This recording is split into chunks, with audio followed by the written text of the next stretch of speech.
ડીસા તાલુકામાં વધુ એક અકસ્માતની ઘટના સામે આવી છે। ડીસા તાલુકાના જૂના ડીસા ઝાબડિયા રોડ પર વાસણા નજીક ઇકો અને બાઇક ચાલક વચ્ચે ગમખાર અકસ્માત। બાઇક ચાલક અને ઇકો વચ્ચે વાસણા જૂના ડીસા વચ્ચે અકસ્માત સર્જાતા લોકોના ટોળા થયા એકઠા।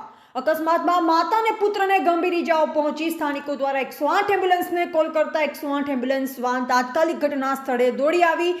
માતા અને પુત્રને ડીસા સિવિલ હોસ્પિટલ ખાતે ખસેડવામાં આવ્યા। મળતી માહિતી મુજબ બાઇક ચાલક માતા નૈનાબેન રાવળ અને પુત્ર રોહિતભાઈ રાવળ ભદ્રામલીના વતની અને હાલ રહે ડીસા હોવાનું સામે આવ્યું છે। બાઇક નંબર GJ8CA 7851 અને ઇકો નંબર GJ02CA 4328 વચ્ચે સર્જાયો ગમખાર અકસ્માત। ઇકો ચાલકે બાઇક ચાલકના માથાના ભાગે ગંભીર ઇજા પહોંચી હતી, ત્યારે માતા નૈનાબેનના પગના ભાગે ગંભીર ઇજા પણ પહોંચી હતી। ઇકો ચાલકે ઓવરટેક કરતા સામેથી ડમ્પર આવતા બાઇક ચાલકને પાછળથી જોરદાર ટક્કર મારી ઇકો ચાલક ઇકો મૂકી ફરાર થઈ ગયેલ। 108 એમ્બ્યુલન્સ વાનના પાયલોટ નરેન્દ્રસિંહ વાઘેલા અને EMT ગૌરીચંદ્ર શ્રીમાળી દ્વારા તાત્કાલિક ડીસા સરકારી હોસ્પિટલમાં સારવાર અર્થે ખસેડ્યા, જ્યાં તેમની સારવાર બાદ વધુ ગંભીર ઇજાઓના કારણે વધુ સારવાર માટે પાલનપુર સરકારી હોસ્પિટલ ખાતે ખસેડવામાં આવ્યા।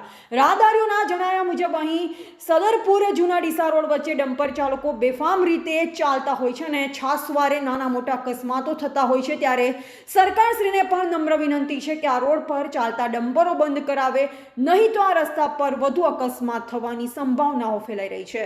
આજ રોજ જૂના ડીસાથી વાસણા સદરપુર જઈ રહેલો જે માર્ગ છે, આ રોડ છે એ સોકડો બનાવેલો છે।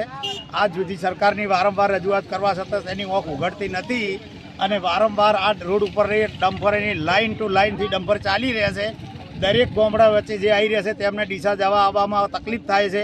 આજે સવારના 10 વાગ્યાના સુમારે ડમ્પરની એક સાઈડે લાઇન હતી, ઇકો ગાડીવાળાએ બાઇકવાળા ભાઈને ટક્કર મારતા બાઇકવાળાને રોડથી નેચો ફેંકી દીધેલો છે અને ઇકો ગાડી GJ02CA 4328 નંબરની ગાડી એ બાઇકવાળાને 50 ફૂટ બાઇક ગાડી નેચી રોડ સરડામાં ઉતરી ગયેલી છે અને બાઇકવાળાને રોડ ઉપરથી ઉછાળી અને સરડામાં ડોકી દીધેલ છે।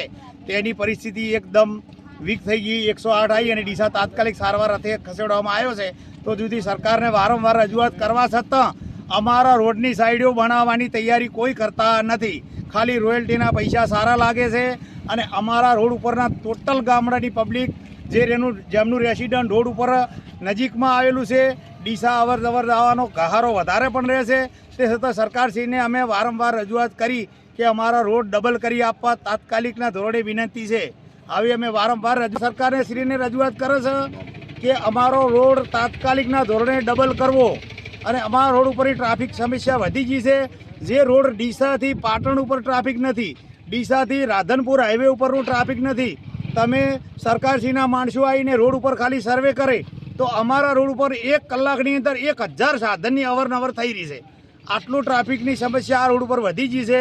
વારંવાર રજૂઆત કરવા છતાં સરકાર આનો કોઈ નિર્ણય લેતી નથી। અમારો રોડ તાત્કાલિક ડબલ કરી આપે એવી અમારી અપેક્ષા। આપનું નામ?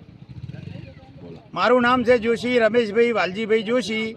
વારંવાર અમે સરકારશ્રીને રજૂઆત કરીએ છીએ કે અમારા રોડ પોળો કરી આપવા નમ્ર વિનંતી। એવા અમૃત માળી, સંબંધ ભારત ન્યૂઝ, ડીસા।